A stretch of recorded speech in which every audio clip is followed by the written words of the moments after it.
State president of दिव्यांग कल्याण संघ हिमाचल प्रदेश। आप सभी को ज्ञात है और आप सभी का बहुत धन्यवाद भी करता हूं कि आपके माध्यम से जो हमारी दिव्यांगों की आवाज़ उठाते हैं उसके लिए बहुत बहुत धन्यवाद। और समय समय पर उठाते रहे।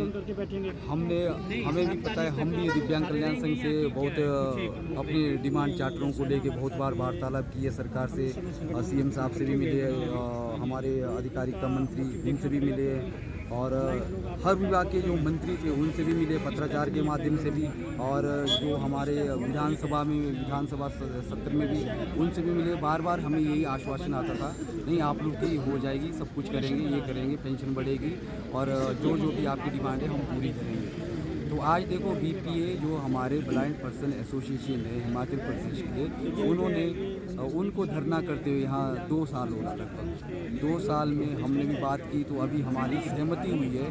तो हर स्टेट के जो भी दिव्यांग के लिए NGOs चलाते हैं, आज हम एक सांकेतिक मतलब इनका सहयोग और समर्थन के लिए हम उतरे हैं।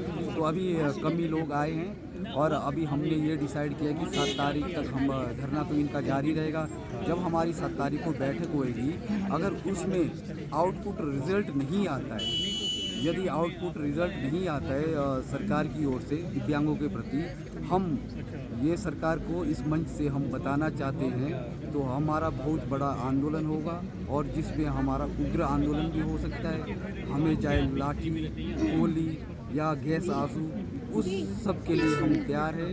हमें चाहिए रोज़गार चाहिए, पेंशन होनी चाहिए और जो हमारे RPWD एक्ट 2016 है उसमें जो प्रावधान है उसको धरातल में लागू करना है। सबसे विशेष कार्य उसमें हमारे को एक स्टेट राज्य विशेष योग्य आयोजन विशेष योग्यजन आयोग जो बिल्कुल इंडिपेंडेंट रहता है वो होने चाहिए उनका गठन, क्योंकि हमारा माई बाप वो ही होंगे। कोर्ट एज ए कोर्ट भी है वो हमारा। और दूसरा है कि जो राज्य दिव्यांग सलाहकार बोर्ड का गठन होता है अकॉर्डिंग टू RPWD 2016 के तहत, उसका गठन करें। उसका गठन करके जो हमारे प्रतिनिधि है उसके सदस्य बनेंगे और उसकी मीटिंग साल में 2 बार होती है। उसके जो मीटिंग के चेयरमैन रहते हैं वो CM रहते हैं, उनकी अध्यक्षता में ये मीटिंग होती है।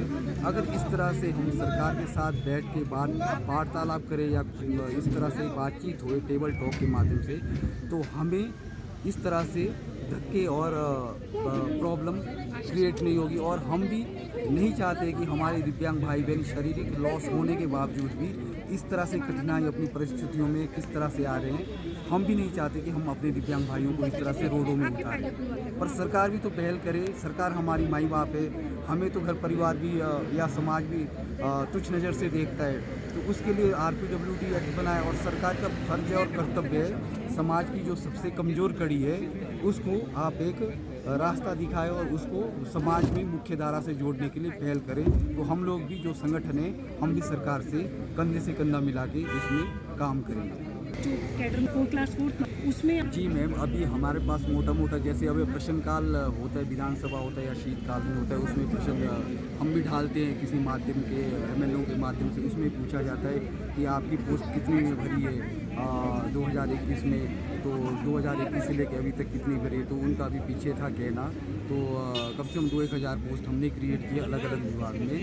तो हमारे पास जो मोटा जो हमारी जनसंख्या है अकॉर्डिंग टू ये चुनाव आयोग के हमने एक रिकॉर्ड में देखी थी, तो उसमें हमारा कम से कम 1.5 लाख यहाँ पे दिव्यांग है जो पेंशन लेते हैं। इतनी बड़ी संख्या है। और उसके बाद हमने कम से कम 100 से लेकर 150 विभाग में हम खुद दिव्यांग कल्याण संघ एक RTI अप्लाई कर रहा है कि आपके निगम में कितनी खाली बैकलॉग की पोस्ट बची है, मतलब हर कैटेगरी की श्रेणी 1 से लेकर श्रेणी 2 कितनी बची है, कितनी बची, उसका हम डाटा इकट्ठा कर रहे हैं। फिर हम उसको तथ्य के साथ सरकार के समक्ष रखेंगे। जब भी हमारे पास तथ्य होगा सरकार की भी आँख थोड़ी खुल जाएगी, उनको भी लगेगा हाँ ये बिल्कुल तथ्य के साथ आ रहे हैं और हमारा काम। मजबूरी है सर, हमारी मजबूरी है। अब ठंड हो, भूखे हो, प्यासे हो, बहुत पीड़ा भी होती है, रहना पड़ता है। हम तो सोच रहे हैं कि ठंड में हम अपने अधिकार को मांगने के लिए अगर इस तरह से मौत भी आ जाए तो हम शहीद कहलाएंगे अपने समाज के लिए।